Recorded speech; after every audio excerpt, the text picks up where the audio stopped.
We come back every year, to the same clearing, the same fire. Once was coincidence, twice was tradition. By the third time it became a ritual, and none of us ever asked why. This year I was the last to arrive. The forest was still, damp from the mist. The fire was already burning and the others sat around it, as if they'd only been waiting for me. 5 chairs, 2 logs, 1 too many, or 1 too few. Tarek had brought the same old cooler. The faded sticker was still on it. No 7 inches, yellowed, half torn, as if it had been there forever. We told stories, like every year. Leon started first. He can't stand silence. A dream about a phone with no cord that still rings. We laughed, but it sounded hollow, like laughter borrowed from another night. Then, footsteps, slow, measured. Not an animal. Someone stepped out of the trees. A man. His face was calm, too calm. The kind of face you forget the moment you look away. He said, "Are you all here?" His voice. It sounded familiar, like something I'd already heard in a dream. He sat down on the empty log, as if the spot had always been waiting for him.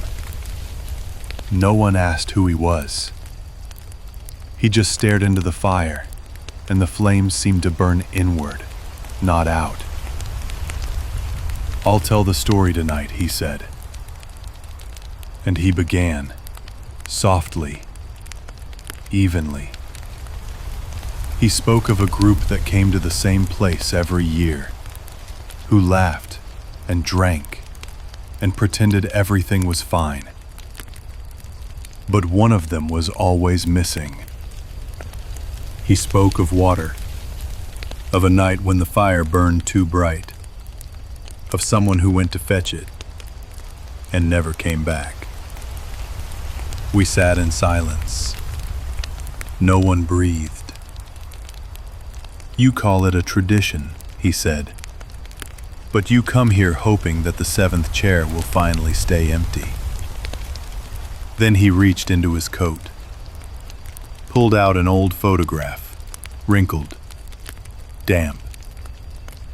A pier, a lake, 7 shadows, 6 clear, 1 blurred, half gone, as if the water had taken it. I knew that picture. I knew when it was taken, and who was missing. He handed it to me. The paper stuck to my fingers, cold, like skin that had stayed too long underwater. "You've forgotten," he said, "but the lake doesn't forget." He stood. Smoke curled around him like breath.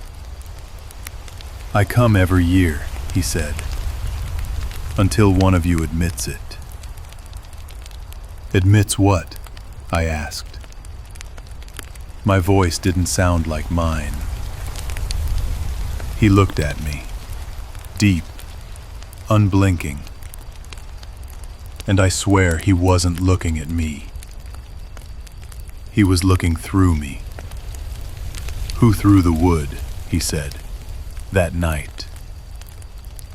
Something in me froze, because I remembered the splash, the scream, the silence afterward, and the way the fire kept burning, no matter how hard we tried to look away.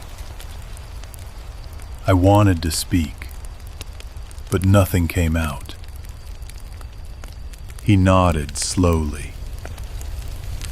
"I know," he said, Silence says enough.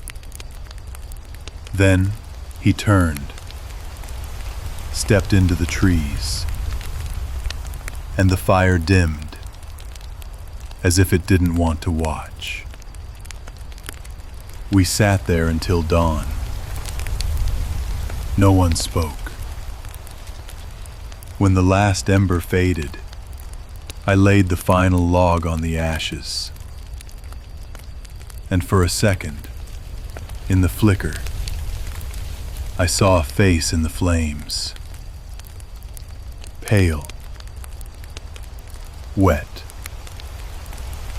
smiling. By morning, the clearing was quiet again. When I opened my car door, there was a note on the seat, wet, creased. It read, "I've waited long enough." I drove home. No one said a word. That night, just as I was drifting off, I heard it. A drop, then another, then footsteps, slow, measured. I didn't move. I knew. If I opened my eyes, he'd be standing there, still, dripping. And maybe he wouldn't speak. Maybe he'd just wait, for me to finally tell the story the way it really happened.